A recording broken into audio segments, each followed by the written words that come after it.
नमस्कार, आप देख रहे हैं मातृभूमि और मैं आपके साथ हूँ रानी गुप्ता। इस वक्त मैं मौजूद हूँ बीजेपी कार्यालय में, जहाँ मैं कुछ चीज़ों से आपको रूबरू करवाऊँगी। जैसे कि आप सभी को पता है, पिछले रात जो हमारे प्रधानमंत्री हैं उनके साथ क्या कुछ घटना घटी है। जैसे कि अगर बात करें छोटे मोटे नेता दल की, तो कहीं से भी वो क्रॉस करते हैं तो सारे सड़कों को जाम कर दिया जाता है। वहीं पर ही दूसरी ओर आप देखेंगे तो हमारे देश के जो प्रधानमंत्री है वो सड़क के बीचों बीच फंस गए थे।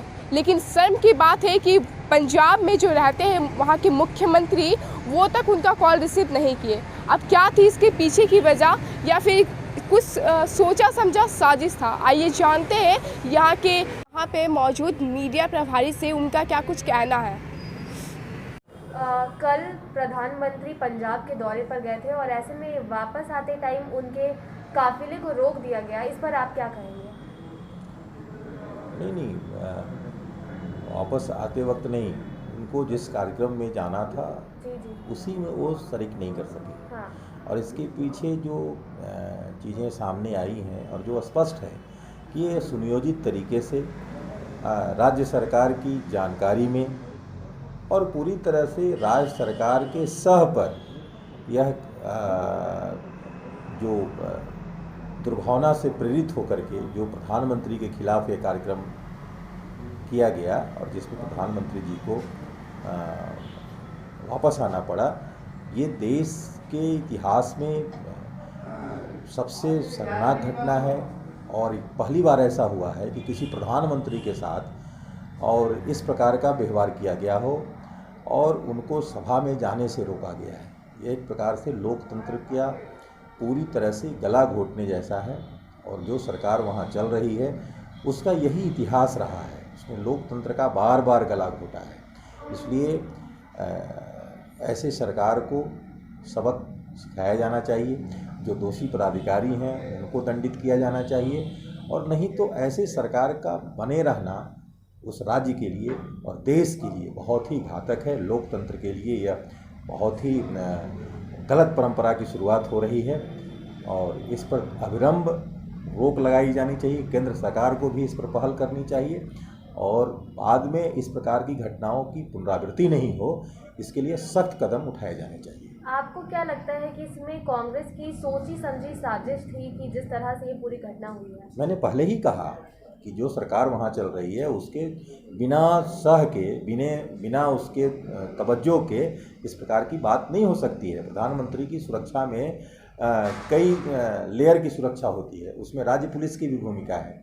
और जिस प्रकार से वहाँ देखा गया उसमें अचानक जिस रास्ते से प्रधानमंत्री जाने वाले हों उस रास्ते में इतनी भीड़ आ जाए और नारेबाजी शुरू कर दे, माइक पे भाषण शुरू कर दे, ये 10 मिनट में बिना योजना के नहीं हो सकता है।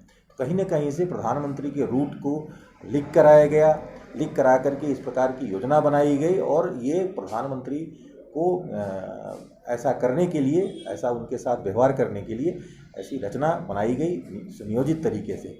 इसलिए इसमें एकदम स्पष्ट हो चुका है कि राज्य सरकार के लोग इसमें दोषी है। अब कौन दोषी है राज्य सरकार स्पष्ट करे, उसके साथ वो सख्ती बरते, और नहीं तो राज्य सरकार के खिलाफ ही केंद्र सरकार कार्रवाई करे। लेकिन पंजाब के मुख्यमंत्री चन्नी का ये भी कहना है, उन्होंने अपनी सफाई में कहा है कि उन्होंने पहले ही चेतावनी दी थी कि इस तरह का कार्यक्रम अभी नहीं कराना चाहिए। नहीं, उनके चेतावनी से वो अब जरा अपने नेता को बोल के देखें कि नहीं आना चाहिए। सारे उत्तर प्रदेश में लोग जा रहे हैं, सभी राज्यों में लोग जा रहे हैं, तो क्या उनके साथ हो रहा है? ये इस प्रकार की सफाई लोकतंत्र के लिए हितकारी नहीं है।